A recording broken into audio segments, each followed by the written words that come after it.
Buenos días, Ecomundo. Ojalá 4RD, lunes 22 de febrero. Y el cuentagotas del calendario avanza. Wall Street despidió el viernes en tono mixto, al igual que las bolsas europeas que tuvieron ganancias reducidas, aunque sí hubo un rebote en la bolsa de Nikkei en Japón, influenciado por un crecimiento en la bolsa de Shanghái, luego de la apertura, luego del feriado, el largo feriado de las fiestas del nuevo año. El Dow Jones de Industriales, su principal indicador en Wall Street, se redujo 0,13% y el Standard & Poor's 500 terminó sin variación porcentual en 1917,78 enteros, mientras el índice compuesto de Nasdaq se incrementó un 0,38%.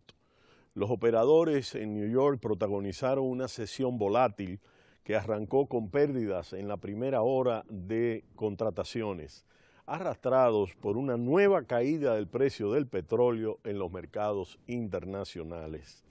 Sin embargo, luego de mitad de la sesión, el mercado se recuperó en términos de las nuevas noticias que llegaban de las otras bolsas. El barril de Texas se redujo 3,67% hasta $29,64, volvió a bajar de los $30, mientras el barril del Brent de referencia de Europa y otros mercados se redujo 3,70% hasta 33,01. Es decir, que los precios del petróleo vuelven a disminuir luego de alzas y de rebotes durante la semana. El WTexas acumuló un incremento semanal de apenas 0,68%. Y esto es importante destacarlo.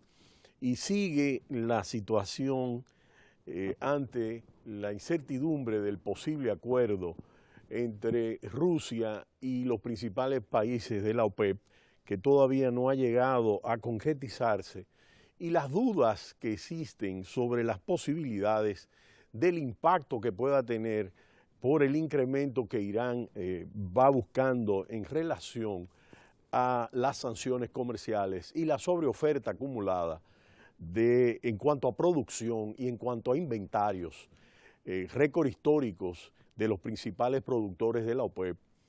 Y otro dato importante es el tema de Estados Unidos, donde los productores de fracking, que como habíamos explicado en Ecomundo, tienen un costo mucho más alto, pues han estado teniendo problemas ante la baja de los precios del petróleo y han cerrado unas 49 empresas declaradas en bancarrota durante el 2015 y mucha de la banca apalancada que apalancaron estos proyectos de fracking pues han tenido una serie de dificultades, al igual que algunos bancos europeos que financiaron estos proyectos de expansión. Por otro lado, queremos ver, sobre todo por la preocupación del informe de la OCDE que habíamos comentado, en relación a la disminución, al recorte de las perspectivas de crecimiento de la economía mundial y sobre todo en relación a la preocupación por el mal desempeño del comercio internacional, ya que según sus cálculos el avance real de los intercambios apenas llegó al 2%, un crecimiento solo superior al registrado tras la gran recesión en 2009 y tras los atentados del 11 de septiembre en 2001. Vamos a comentar algunos de estos aspectos, sobre todo el índice Baltic Dry, que en determinadas ocasiones hemos comentado. Poco más de un año, las compañías navieras que transportan todo tipo de artículos a través de los océanos del mundo estaban a la espera de un incremento de la demanda. Sin embargo, las cosas no se han dado de esta manera y ahora aún se encuentran dirigiendo los efectos de algo que nunca ocurrió. Es decir, todo el 2015 lo que hubo es una situación de disminución del comercio mundial. debilitamiento, y este es el punto, el debilitamiento del comercio global. Y de manera particular, cómo la capacidad de la flota también está en incremento, porque a medida que se van, como toda industria, se va incrementando la inversión en infraestructura, en este caso de buques, y todo depende de cómo va operando la demanda, que va en crecimiento también, y son las estimaciones de mercado, ¿no? Y lo que se ha visto en los últimos meses es un desplome de la tarifa de los envíos, de los fletes, ¿no? Y ha comenzado el 2016 y el problema de exceso de capacidad dentro de los buques pues todavía continúa. Y este enero del 2016 se vio el peor comienzo de año en materia de ganancias relacionadas a buques contenedores en 3 años. Y la explicación viene, como hemos visto, de la desaceleración de China, que es la principal fuente de problemas de las navieras en función de su desaceleración en términos económicos. El bajón del mayor importador mundial de commodities ha erosionado la demanda de materiales y materias primas. Los efectos financieros se han propagado a través de los sectores, desde las de origen minero, los operadores de transporte que acarrean mercancías o productos de todo tipo, ¿no? El índice Baltic Dry, una medida global de los precios de envío de materias primas, alcanzó el 10 de febrero el nivel más bajo de sus 31 años de historia, a 290 puntos. Y ahí tenemos una gráfica que termina hasta noviembre del 2015 y los datos del mes de diciembre continúan esa baja. Ahí vemos la línea punteada en rojo, cómo va disminuyendo. La recuperación ligeramente la semana pasada, es decir, ahora en febrero, sigue estando en un 74% por debajo del máximo alcanzado en agosto del año pasado, cuando ocurrió el pinchazo bursátil en China. Y el índice ha estado tocando mínimos récords cada día. De acuerdo a las empresas de transporte de carga a granel del mundo que cotizan en la Bolsa de Nueva York, las acciones de las navieras especializadas en la carga a granel han sido golpeadas duramente. Es el caso de Scorpio Bulkers y Star Bulk Carriers Corp, que cotiza en el Nasdaq en Wall Street, que perdieron un 90% de su valor de mercado durante el último año. Las navieras se están quedando con poco efectivo y tienen dificultades para acceder al crédito y a la inversión privada, de acuerdo a informes de las empresas con sedes en Nueva York. Y para algunos analistas no existe absolutamente ninguna señal de una recuperación rápida.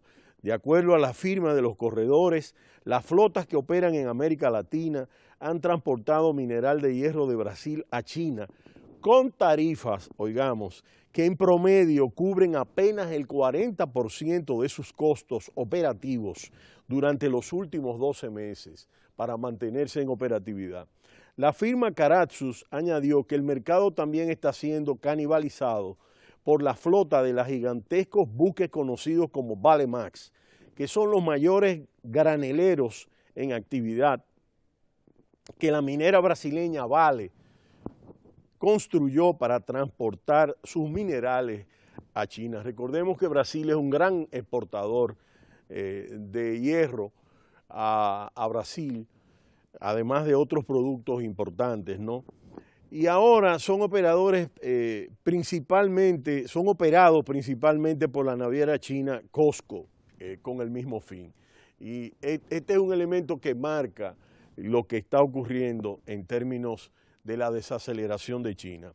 Por supuesto, esta operación limita la disponibilidad de carga para otras empresas y los graneleros están tratando de reducir la capacidad, pero incluso recortar operaciones acarrea costos, ya hay que mantener el buque con unos operarios que le puedan dar un mínimo mantenimiento. El llamado amarre frío, como se denomina, mantiene un barco fuera del mercado de 6 meses a 1 año, con sus sistemas desactivados y 3 miembros de la tripulación a bordo para el mantenimiento básico. Y volver a poner un barco en condiciones de navegar puede costar a los propietarios hasta $1 millón. Y los lugares más populares para los buques ociosos están justamente en lo que está pasando en Oriente, en torno a China. Los barcos anclados y vacíos se están convirtiendo en una característica de los grandes puertos del mundo, lo cual es un perfil de la situación actual, ¿no? Que a medida que las empresas que transportan minerales y otras materias primas a granel tratan de sobrellevar una de las peores recesiones del sector naviero en décadas. Las naves ociosas son un claro indicador de cómo el desmoronamiento de la demanda china de materias primas golpea al transporte marítimo mundial. Y las tarifas de los fletes que las navieras cobran por el transporte de esos materiales a granel están en mínimos históricos. Y varios operadores ya se han acogido a la protección por bancarrota o se han retirado del negocio de acuerdo a las firmas corredoras. Las empresas enfrentan decisiones difíciles. Algunas navieras están desguazando los buques graneleros años antes de que completen su vida útil en un esfuerzo por reducir su exceso de capacidad.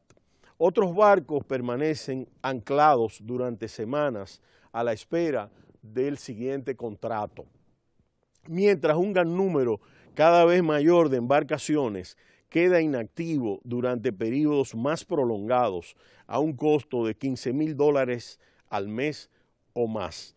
Los corredores calculan que 690 buques graneleros, alrededor de 7% de la flota mundial, están parados.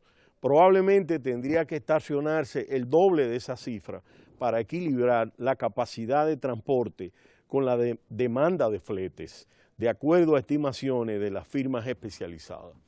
De manera que cuando nosotros vemos la preocupación de la OCDE, lo que estamos viendo es cómo esa reducción del comercio mundial que se está achicando alrededor del 2%, lo que está planteando como uno de sus efectos colaterales es este impacto en el índice del Baltic, que lo que nos mide es cómo está disminuyendo el nivel de precio de la tarifa justamente por el nivel de reducción de la ocupación y el aumento de la capacidad ociosa de los buques, ¿no?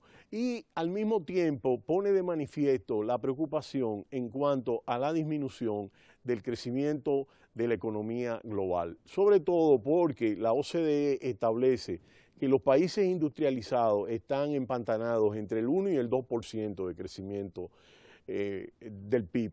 Y Estados Unidos pues se estima que crecerá un 2%, mientras toda la eurozona apenas 1,5%. Mientras Japón, sus perspectivas de crecimiento como la tercera potencia mundial son realmente escasas, entre 0,5%, mientras las estimaciones de crecimiento de China bajan a un 6,3% y algunos analistas estiman que puede bajar más. El único punto luminoso es India, pero India no está en capacidad de arrastrar el crecimiento de la economía mundial como lo hizo el gigante chino, el gigante asiático, y tardará mucho tiempo en el que India pueda ser la locomotora. Mientras tanto, Brasil y Rusia están en una situación de recesión. Pero será hasta mañana cuando volveremos en Ecomundo, ojalá 4SD. Cita cultural, no le cambie.